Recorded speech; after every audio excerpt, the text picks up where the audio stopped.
दोस्तों, मेरे चैनल में आपका स्वागत है।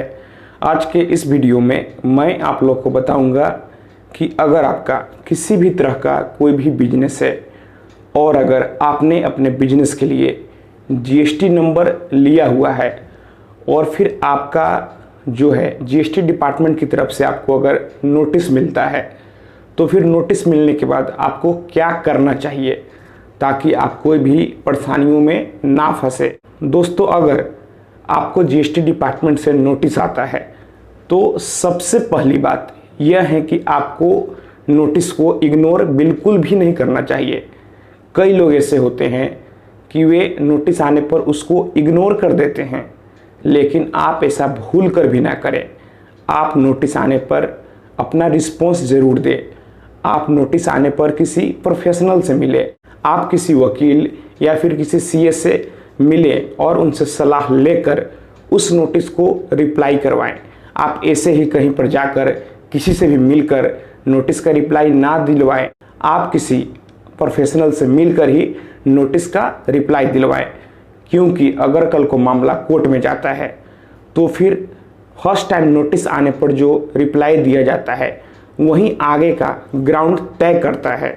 इसलिए मैं आपको कह रहा हूं कि आप नोटिस का रिप्लाई किसी प्रोफेशनल से ही दिलवाएं। अब उसके बाद ध्यान देने वाली बात यह है कि जो आपको नोटिस आता है वह नोटिस किसी न किसी सेक्शन के तहत आता होगा।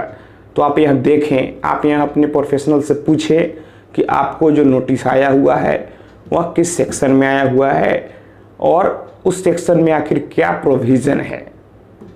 तो सबसे महत्वपूर्ण बात यही है कि अगर आपको नोटिस आता है तो आप उस नोटिस को इग्नोर बिल्कुल भी ना करें और आप नोटिस का रिप्लाई किसी प्रोफेशनल से दिलवाएं। और आप अपना जीएसटी फाइलिंग भी किसी प्रोफेशनल की मदद से ही फाइल करवाएं, जैसे कि कोई सीए या फिर एडवोकेट। आप ऐसे ही कहीं पर अपना जीएसटी फाइलिंग ना करवाएं, नहीं तो फिर नोटिस आने के चांसेस बढ़ जाएगा। अगर कोई भी प्रोफेशनल आपका जीएसटी फाइल करेगा तो फिर कई सारी बातों का ध्यान रखकर फाइलिंग किया जाता है। तो अगर कोई प्रोफेशनल आपका फाइलिंग करेगा तो वह इन सभी बातों का अच्छे से ध्यान रखेगा, क्योंकि दोस्तों समय समय पर जीएसटी का लॉ चेंज हो रहा है। तो क्या लॉ चेंज हो रहा है, यह सारी बातों का जो अपडेट होता है वे प्रोफेशनल ही रखते हैं और वे लोग अगर आपका फाइलिंग करेंगे तो फिर नोटिस आने के चांसेस कम हो जाएंगे। आप ऐसे ही कहीं भी अपना जीएसटी फाइलिंग भी ना करवाएं। ठीक उसी तरह जैसे कि अगर आप किसी डॉक्टर से दिखाते हैं तो आप सेफ रहते हैं, लेकिन अगर आप ऐसे ही किसी झोला छाप डॉक्टर से दिखाते हैं, आप किसी क्वालिफाइड डॉक्टर से अपना इलाज नहीं करवाते हैं, तो फिर आप डेंजर जोन में चले जाते हैं।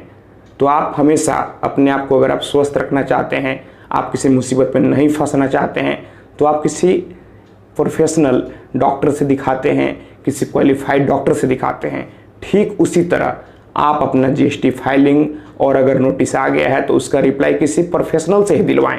आप ऐसे ही कहीं पर जाकर नोटिस का रिप्लाई नहीं दिलवाएं, क्योंकि जो नोटिस का रिप्लाई होता है वह केस का ग्राउंड को तय करता है। इसलिए आप इन सभी बातों का ध्यान जरूर रखें।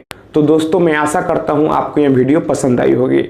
अगर आपके मन में और कोई सवाल है तो आप हमें नीचे कमेंट बॉक्स में कमेंट कर सकते हैं, या फिर अगर आप हमसे सीधे बात करना चाहते हैं तो फिर आप हमें इंस्टाग्राम पर फॉलो कर लें।